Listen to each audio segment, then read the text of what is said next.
and welcome to another episode of The Career with me, Cameron Blackwood. Today's guest is Milo Denison. Milo is an experienced tech leader working for some of the largest tech organizations in the world, as well as being an author and also coming from a non-technical background himself. Milo joins us today to discuss how he got into tech in the first place, his experience working in both Europe and the USA, and how you can bridge that gap between the technical teams and the commercial teams. I'm confident this will be an excellent value add if you're interested in working in technology, but you don't necessarily want to code all day, all out. Today's episode of The Career is brought to you by the Zero to Mastery Academy. Zero to Mastery hosts a number of great courses, whether you're trying to get your first job in tech or you're a tech lead trying to level up some of your skills. If you're still learning to code, I really recommend their original Zero to Mastery web developer course. If you've already learned and you're working already, I'm currently undertaking a junior to senior one and it's fantastic. They also as well have a new Next.js course which I'm keen on checking out. It's great value at $23 a month and you can get 10% off by following my link in the description and using my code FRIENDS10. Anyway, on with the show. Hi Milo, thanks so much for joining me. How are you doing tonight? Good, glad to be here.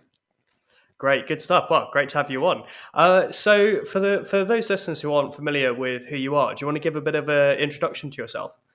Yeah, Milo Denison. I am a bit of a jack of all trades, master of none, if you know that saying. So I've worked in technology at Microsoft, at AT&T being the two big ones.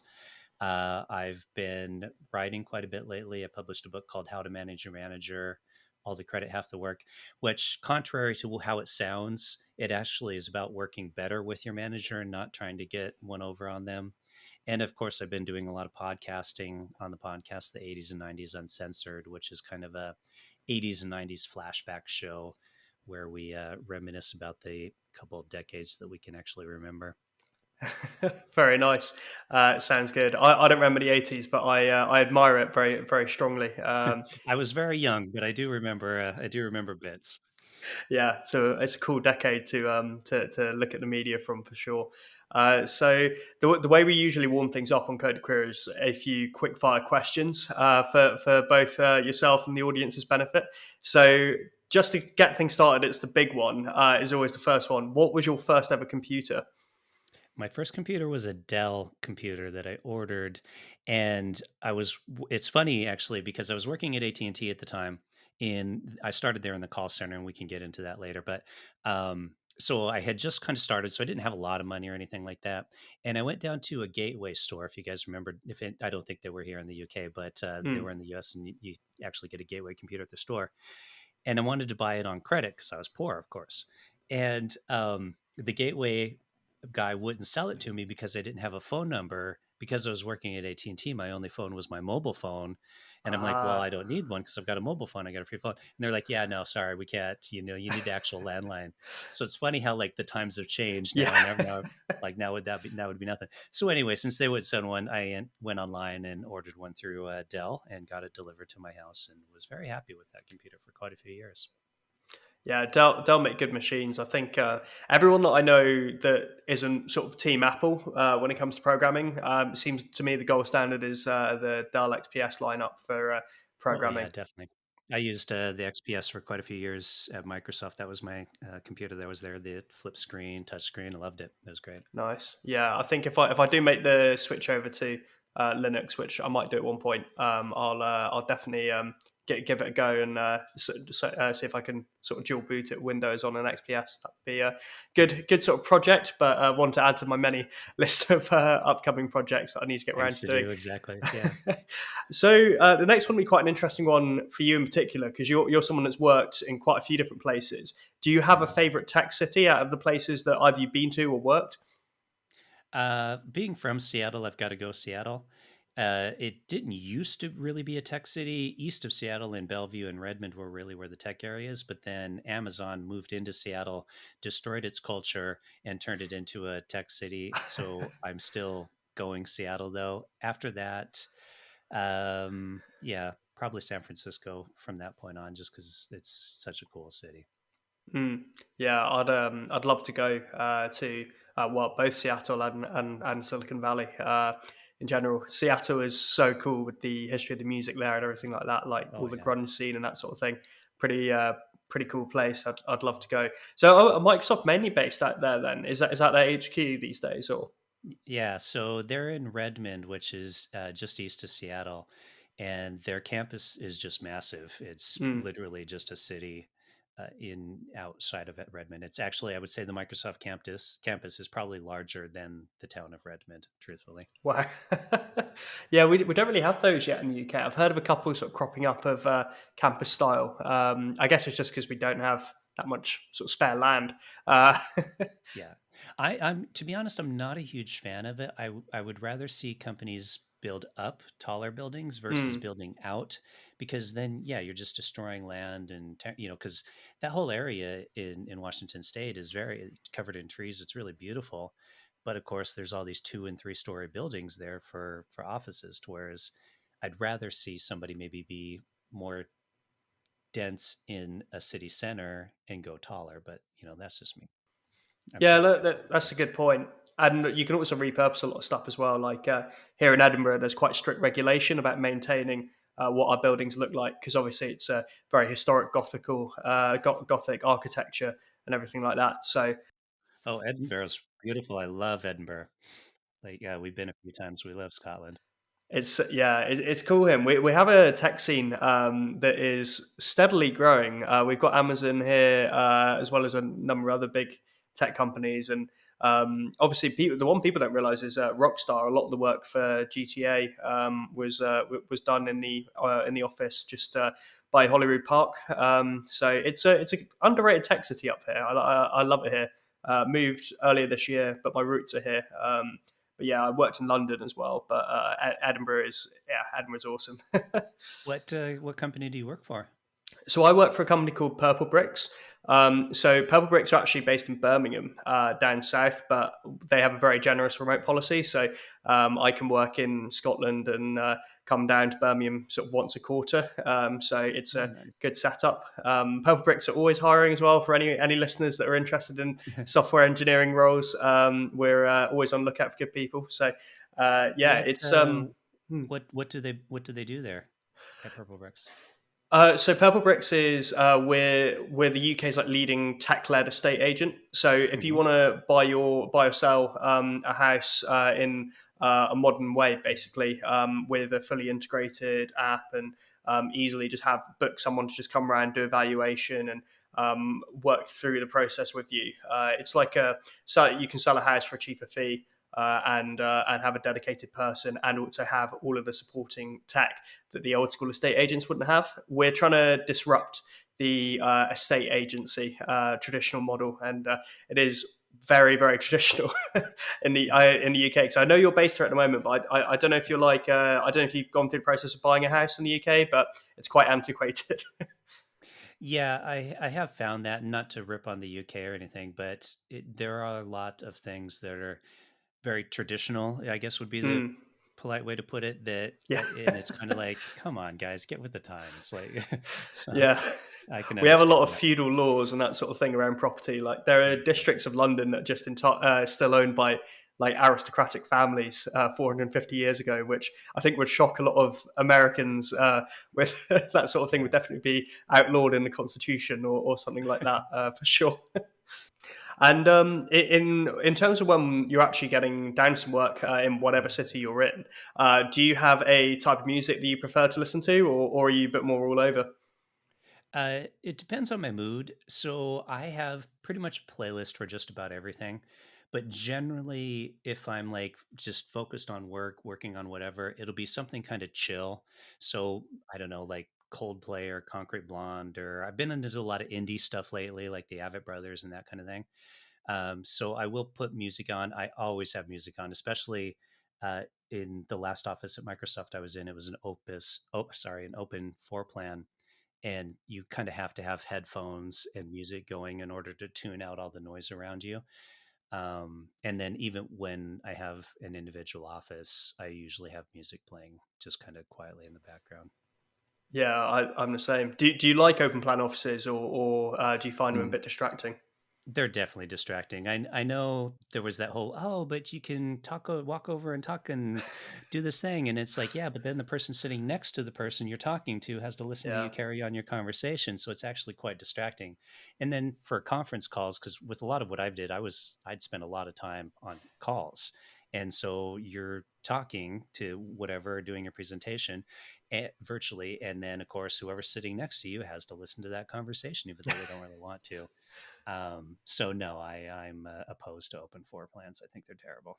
Yeah, I'm the same. It's one of those ones that I'm not sure how it feels like something with good intentions, but in practice, particularly for tech companies where you'll have a mixture of people maybe doing sales, so on the phone all day, and programmers in the same room, it's just a recipe for disaster when you're trying to concentrate and there's phone calls going on. Like when I was Yeah. a recruiter, before I got into software engineering, I worked for an AI startup, and there were 20 programmers in the room, and me making, and we didn't have any like internal office rooms yet. We just had one room because it was a very sort of bootstrap thing, and I would just have to make like 20 phone calls a day. And these engineers, I actually think they were gonna, I thought they were going to strangle me sometimes. Like they were very tolerant, but having to deal with me selling the dream to their potential colleagues 20 times over and over and over again, all day. Yeah. No, it's terrible. And the other thing is it forces people to book conference rooms more often than they probably normally would, right? So maybe you want to sit down and have a quick meeting with one other person or two other people. If you have an office, you can just say, "Hey, come to my office. We'll throw it up on the monitor and go through it or whatever, have the meeting in there." But you can't really do that in an open floor plan. So what happens is then you have to book a conference room in order to have your meeting, which then locks that conference room out for somebody who might legitimately need a conference room for a decent meeting. And so it makes conference room booking more difficult as well. So I think companies are figuring out that the whole open floor plans aren't as great as they thought they were. I've read a few articles about it, and it does seem like some companies are kind of figuring that out. I don't know if they'll actually change their ways or anything, but we'll see. Yeah, I think it is definitely steadily moving that way, and people always find ways around it. Like I've worked in quite a few co-working spaces, and the WeWorks in particular are quite bad for people just booking up a conference call if they just want an hour's work to themselves, which is understandable, but also slightly annoying if you're trying to have a meeting and you can't find any rooms or anything like that. But it should be interesting to see now with hybrid work models and what companies go for, because I guess we're still figuring that out. Like most, particularly tech companies, most people haven't really gone back to the office much at all. So it'll be interesting to see what happens. Yeah, and I think it would work fine if for the hybrid work model because then you could potentially put more desks into an open workspace, but you don't have people there all the time, so it doesn't get as loud. If you since you've got people working from home and you can come up with types of schedules with days people are there and that kind of stuff. So yeah, I like the hybrid work model that it seems like a lot of places are going to, and I hope it stays. I hope it's something that a lot of them stick with.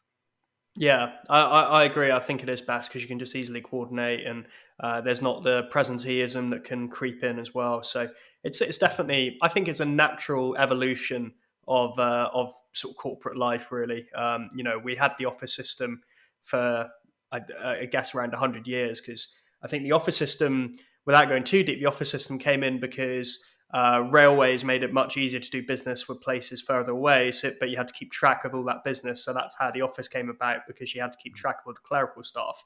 So I guess it would make sense for the office to explode 100 years ago. So now we're 100 years on, now having an alternative. That is not an original thought from me. There's a good YouTube channel called Ordinary Things, and he did a video on I think it's called The Office and How It Ruined Your Life. And it's a good sort of 20, 30 minute rundown on the evolution of offices, which is funny and informative. Definitely worth checking out. Yeah, And I'll check I it out. guess yeah, and we're talking flexibility as well. I mean, and also that goes towards hours too. Would you say you're early bird or night owl when you're trying to get some work done?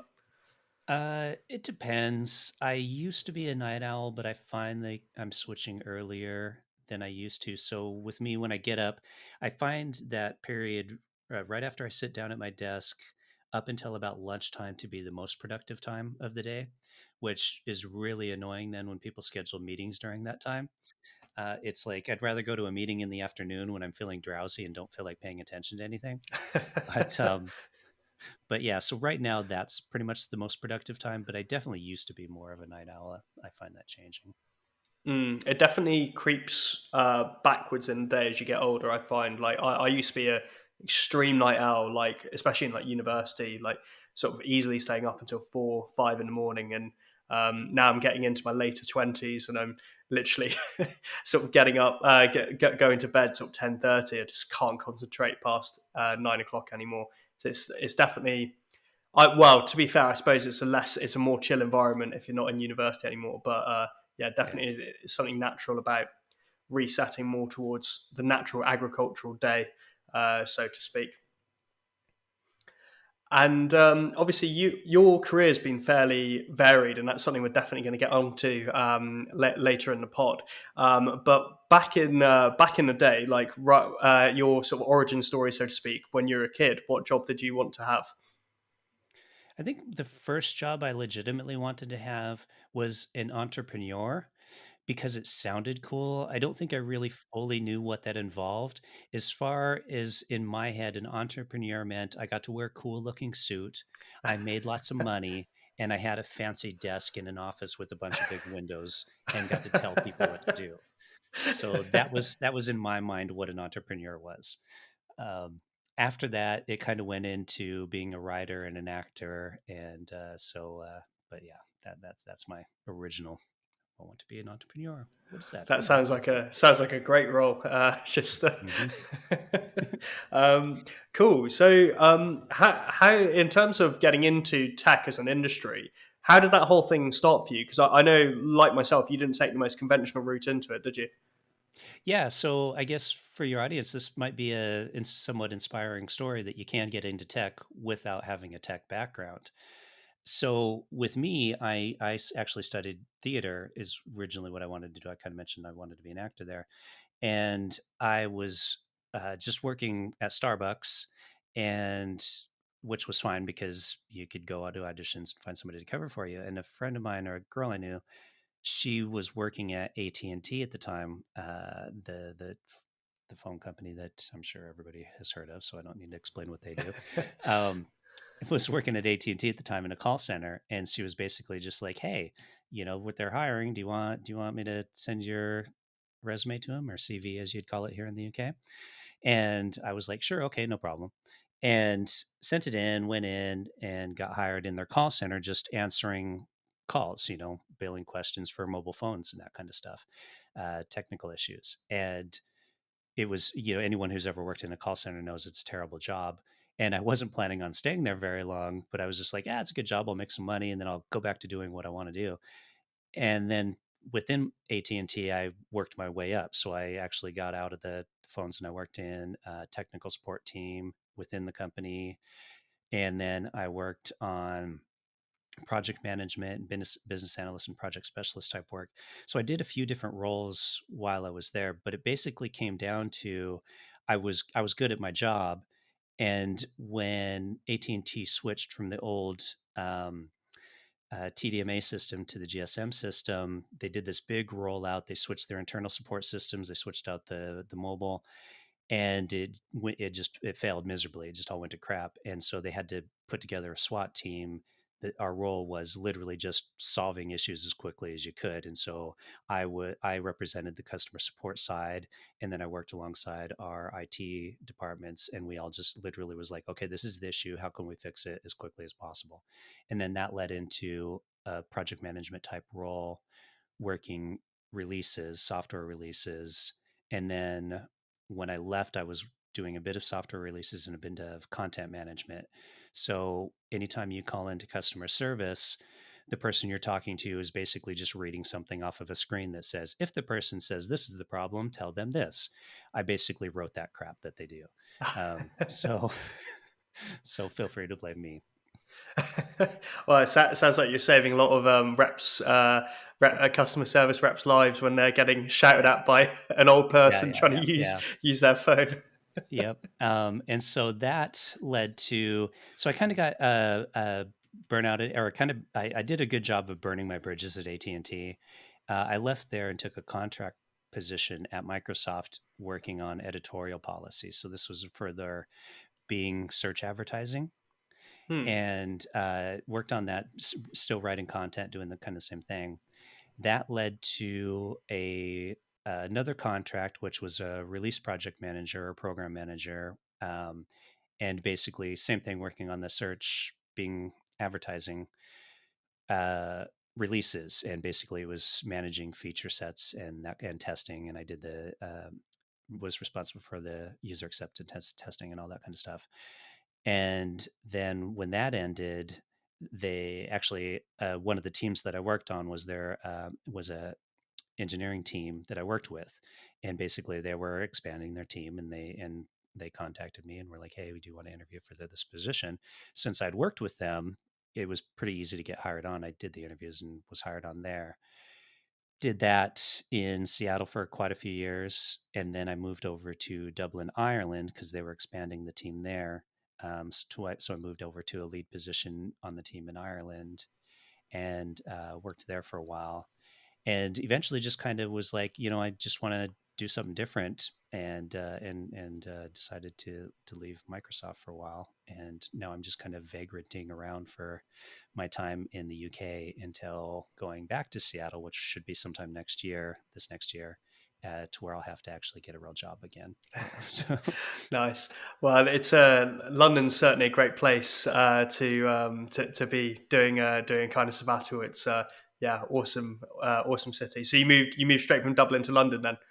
exactly. My wife works for Facebook, and so they had an opportunity for her to move over here, and it was basically London or Berlin. And I don't speak German. She does speak German, so she would have been fine. But I didn't.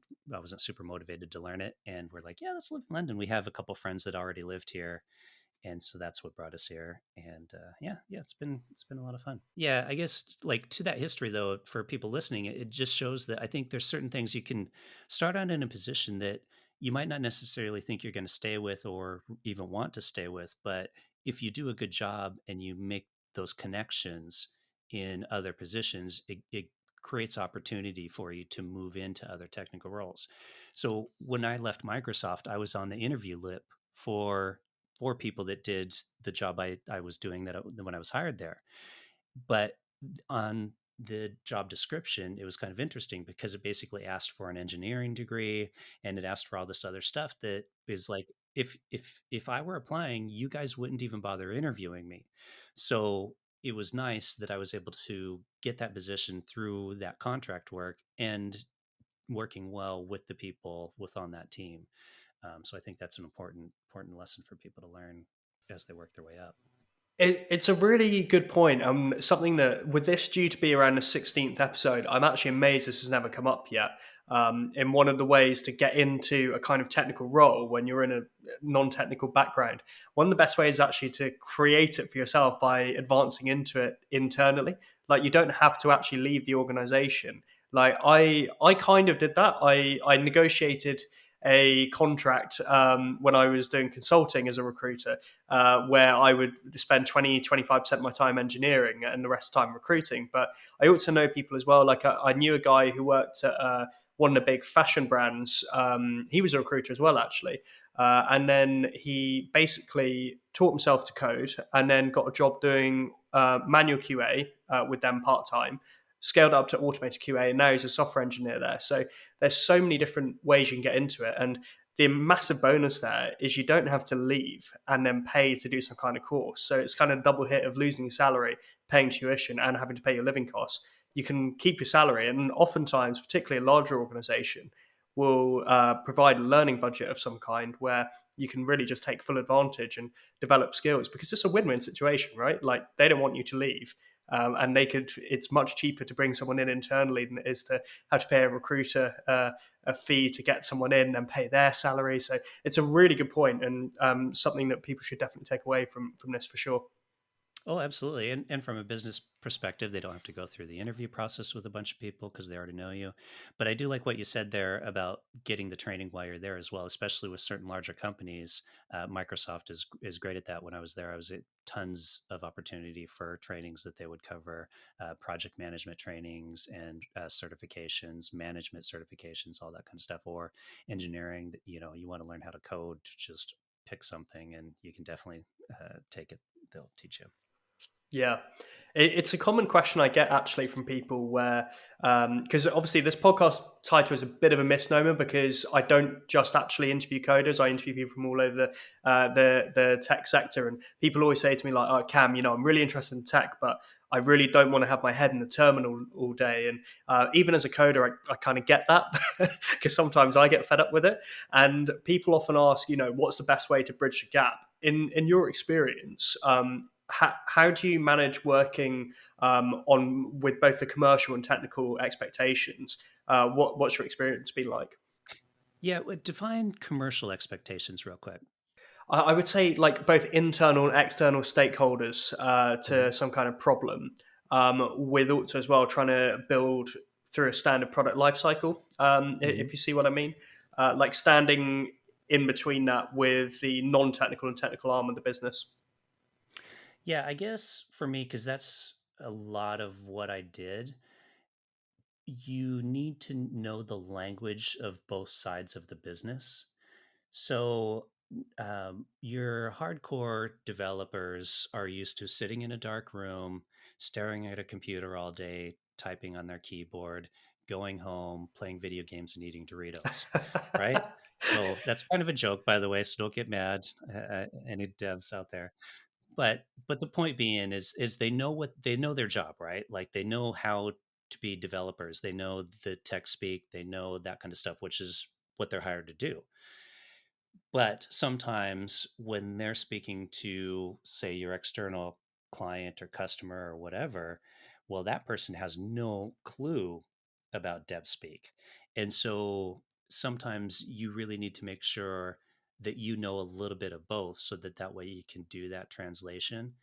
And it's so important to be aware of your audience as well in those types of situations, and not try to like I don't know if you know all the dev speak, right? Don't try to talk down to your customer saying, "Hey, oh, this and this," and try to make them feel like a jackass because they don't know. Try to explain it to them in contents that they would know. So I guess that's the biggest one. And same thing with content. I did a lot of content writing. That's another one that drives me nuts. And you see it all the time. You see it on websites that you go there and you're like, you're having a problem with your computer and it's doing something and you're like trying to fix this problem. And you go to a website and it's half of it's in dev speak, a bunch of it's in acronyms that don't know what the acronym actually stands for. And so you to try to figure it out. And that's why so many people make YouTube videos, is because they're basically trying to explain that stuff, because whoever wrote that article on that company's website doesn't know how to create content for the consumer. So the biggest one I would say there is know who your audience is. And same thing, I put this in the book actually. When you're doing a presentation on a project that you're working on to upper management, right? So maybe you've got some big executive, your director of your organization. It's not their job to know the ins and outs of what your job is, right? But you need them to sign off on some project that you're working on or some initiative. So you need to present it in a way that they understand without being like, oh, if you go in here and you type this piece of code, it'll turn this button, this color, and make it do this fancy thing. You need to just explain what they need to know in order to get the decision out of them. And so it's across the board. No matter who you're working with, you need to make sure that you're presenting the information in a language that they'll understand.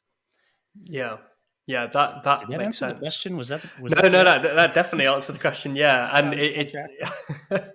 it's something that I've tried to work on myself personally as well, because in my previous engineering roles, I wasn't really dealing with any internal or external stakeholders. The only people I was reporting my code into were other engineers, and it's been, even for someone who used to have quote unquote commercial job because I was doing recruitment and kind of sales side, especially when I was an external recruiter. I find it really hard to actually translate technical ideas into non-technical terms without being patronizing or flying a million miles over someone's head.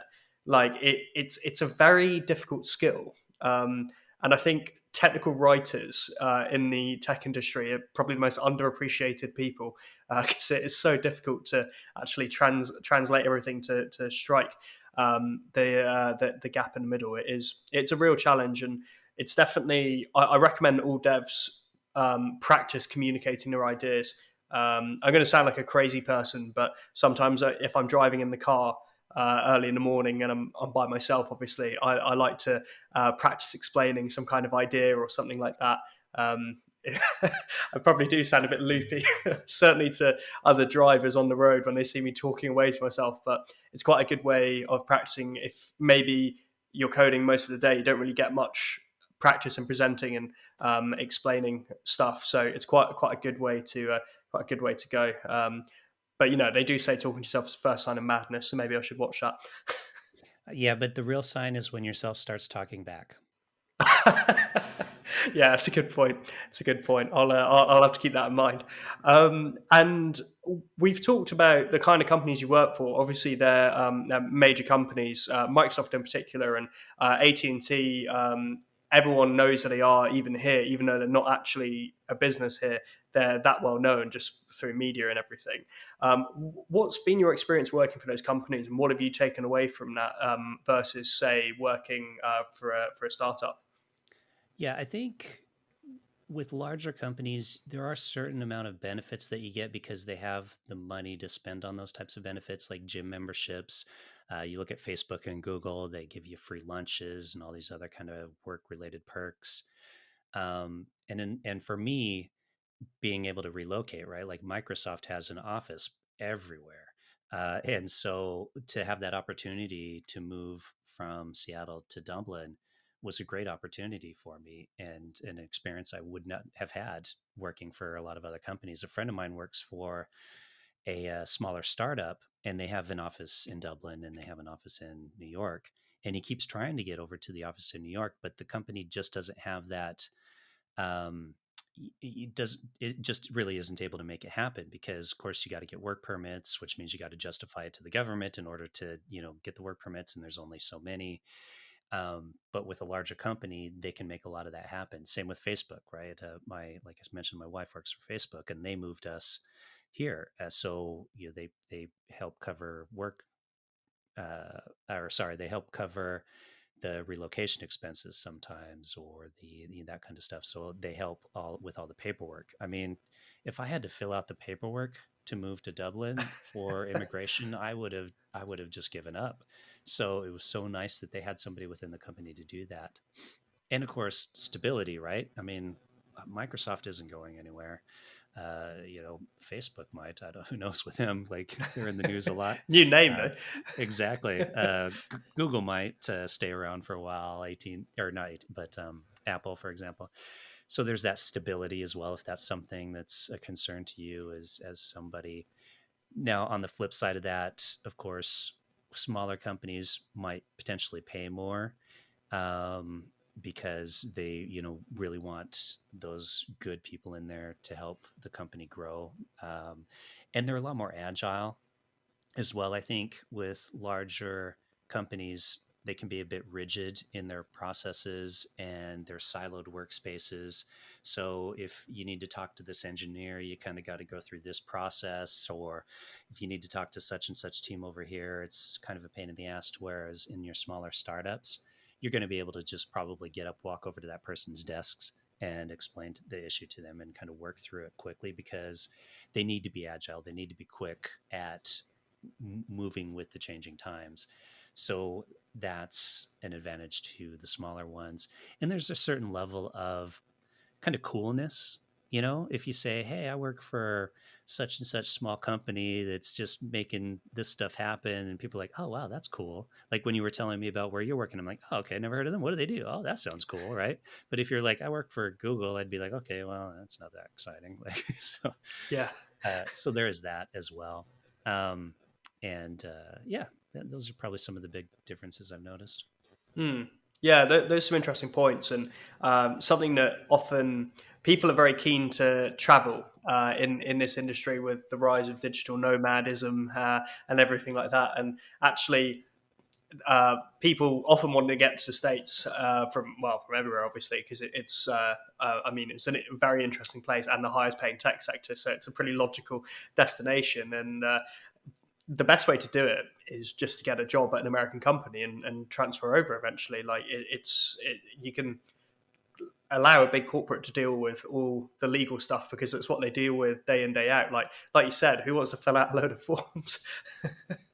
Yeah, exactly. They have a department of people, and that's their job. So fantastic. Yeah, that is the major advantage, is having all the structure in place and the learning budgets and everything like that is great. I mean, I've always ended up like more or less accidentally in smaller companies. Like Purplebricks, my current employer, is by far the largest I've worked for. We've got about 100 people on the tech team, but we ought to have as well hundreds of like local agents. But we operate. It's quite a nice hybrid system because we operate as almost like a startup within the company, where we have our own Slack and we run ourselves as like almost like an independent organization. So it's quite a cool way of doing it. So it doesn't feel too rigid. But yeah, it's the rigidity issue. In particular, a couple of my friends that have worked in investment banking in London, a couple of the banks, one of them, they wouldn't even let the guy install Python on his machine without a manager's permission, and they had to quarantine his laptop Oh for wow. like X amount of time. I guess it's understandable if you're dealing with billions, but yeah, I could see that being incredibly annoying, considering how much stuff I have to install on my computer day in day out just to Yeah. work with JavaScript. So it's a good it's a good thing to consider for yourself as a technical professional about which way you want to go. And I'm sure you'd probably agree with me on this, as in that it's a good idea to try and work for both at some point in your career. Oh, absolutely. I absolutely agree with that because you're going to get both sides and identify which works better for you. Yeah, and the one thing I was really curious to find out about was I think you are the most internationally worked guest. That's not really a phrase, but you've worked in the most places out of all the guests on the podcast so far. How do you find the differences between work culture in American companies, and even if it's an American company but based in Europe? What's the work culture like, and what are the differences? Um, so let's see some of the differences between the two. I think in the US, salary is better. That might be shocking to hear because, but it's absolutely true. The salaries seem to pay more, and even here, because I've looked at a couple contract positions during my time here in London, for PM roles, and I'll talk to them, and they'll be like, "Well, this is the salary," and I'm like, I might as well just get a minimum wage job at, the bar. I mean, then I'll make tips at least, or as a waiter, and then I'll probably make more money. So it's kind of offensive. Some of the salaries, it makes sense for entry level roles, but if you have a little bit of experience, and they're offering the same salaries to an entry level position versus a senior position, you like see like a senior PM position, like let's say a full-time senior PM position, and the salary is listed as like 25,000 a year. I mean, Wow. how do you get like a senior PM at Yeah. 25,000 a year? It's ridiculous in London, which is not a cheap place to live, right? Yeah, you get a graduate and tell them they're senior and give them a lot of responsibility. That's how you're gonna have to do Exactly. it. Yeah. That's probably what they're doing. But so salaries are a big difference. Work life balance is much better in Europe than it is in the States, and which should be no shock to anyone as well. So, for example, I know people who, at the end of the year in the States, who will not have taken all of their vacation time. And depending on where you work, sometimes it rolls over to the next year, sometimes it doesn't, or sometimes a portion of it does. And it's ridiculous to me that people would actually end the year and not have taken all of their vacation time. To whereas in Europe, you get more vacation time each year, and people are really good about taking and using it all. So I would say work life balance in regards to that is much better over here. Um, In regards to the work environments, just the day-to-day type stuff, I don't think it's all that different, honestly. Um, I was talking to a guy, and he kind of asked me that. People ask me this question all the time, like, "What's the difference between London, the UK, and the US?" And because everybody wants to hear how we're different as people, like what makes us unique. But the reality is, most of us are pretty much this kind of the same, right? Like we go in the morning, we sit down at our desk, we do the job that we're hired to do, we go to lunch, we socialize, we have a coffee, we go home at the end of the day. So from the day to day level of what you're doing, really isn't that different. I mean, you're a dev, right? So writing JavaScript isn't any different. Yeah. It's not like it's a in a JavaScript UK versus JavaScript US. It's basically the same. Yeah, I mean, we even have to use American spellings in our variables. So I've got so Well, there used to you go. typing color without a U, and center Good job. Good spelt. job. Yeah, I feel like my As it ancestors are as it should angry with be. me. Yeah, I'm becoming proto-American basically. But That's yeah, funny because it's I had, sorry to interrupt there. I had to do the same thing writing content for Microsoft in Dublin, and it was the same thing. I had to keep spelling stuff the European style because I was writing it yeah. for the audience over here, and I'm like, okay, with a color that doesn't make sense, but sure, I'll spell it that way. Yeah, there are. I have to admit, and my fellow Brits who are listening will be furious at me for saying this and call me a traitor, and hark back to the War of Independence and whatever it was, 1776, I think. But I'm sorry, but the American spellings make more sense. I'm sorry, I have to say Thank you. it. I'm when this podcast comes out, I'm sending it to everybody that has ever lectured me on the way that we spell stuff differently. So it's like, oh no, the British spelling's better. No, it's not. Yeah, and certainly in the land of software engineering, the American spellings reign supreme. Hmm. And I guess in terms of we're talking about the differences, but something that separates, something that kind of brings everyone together is when they're leaving school or university and they don't know what to do, but they want to get into tech. If someone came to you, it wouldn't matter if they're American or British or Irish or whatever. What would you advise them in 2021? Like, I want to get a job in tech. What would you say they should do? I would first want them to narrow down what specifically they want to do in tech. If they want to go into development, then get some certifications, which you can do online, which is fantastic. So get some certifications that you can put on your CV, and that'll kind of help get you that interview. Don't be afraid to start out at a lower level.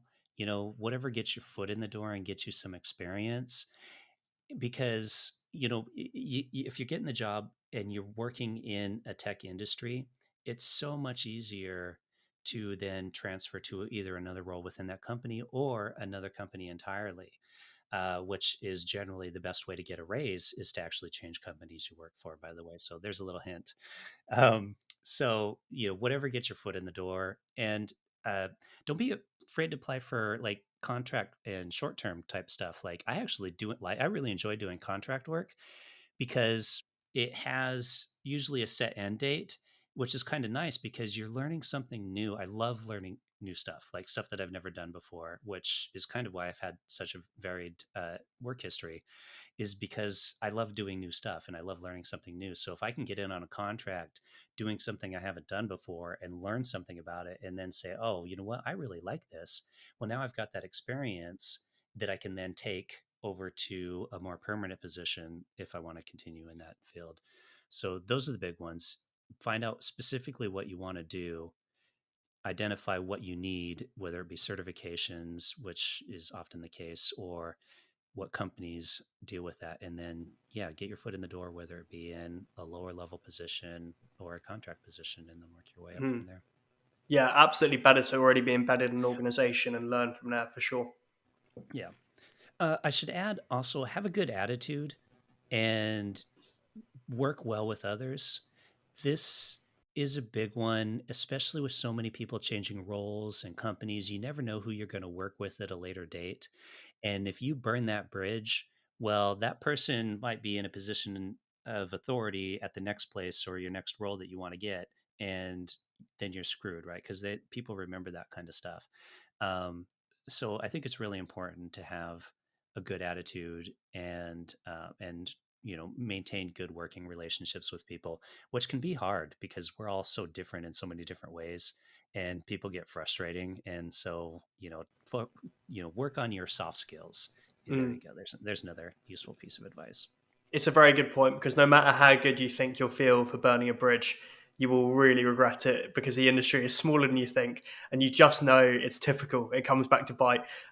So just grin and bear it. Obviously, if there's something serious going on, go to HR. But if you find someone you work with annoying, then it's just better not to get involved in office politics, and that kind of thing is definitely something I'd advise my 21-year-old self would be, not to Yeah. get annoyed with people, and or at least not let it show. Uh, Oh, me too. Me too. My time at AT&T, I burned a lot of bridges there, and all of it, I was like, it was just because me being mouthy and me, it's like I know what I'm talking about. Listen to me. So, yeah, you could say it without actually, offending the other person. Absolutely, yeah, yeah. There's corporate speak to sort of subtly convey a euphemism. That's the word I'm looking for sure. So on that cheery note, that sort of brings Mm. us towards the end of the pod. But I just want to also as well give you a chance to talk a little bit more about the book. Is it out yet, or are you still working on it at the moment? It is. It's How to Manage Your Manager. All the credit, half the work.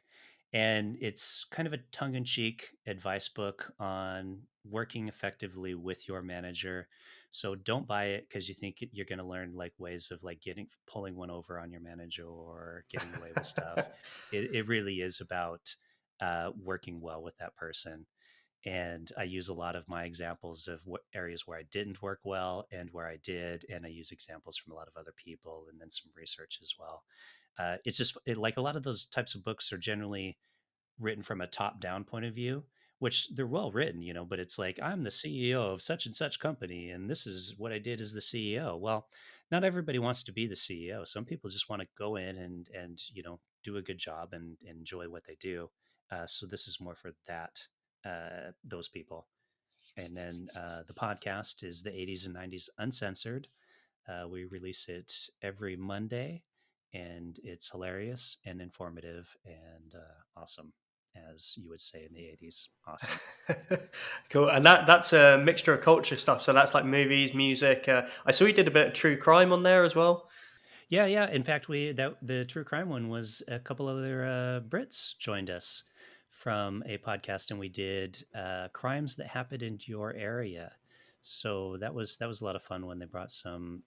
We kind of shared some stories about serial killers and murders that happened in areas where we lived.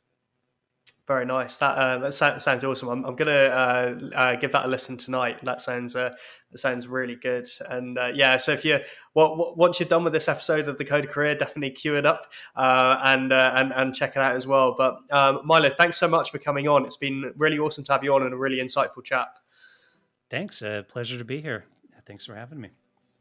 Cool. Well, and thank you, listener, as well, for checking out this week's episode of the Code of Career. Remember, we release early each Monday morning. You can check out our entire backlog. Join our Discord server as well. And I am currently still in the process of configuring the website, so it may be up, it may not be, but you can always check it out. codeofcareer.com. All right. Thanks very much, listener, and see you next time.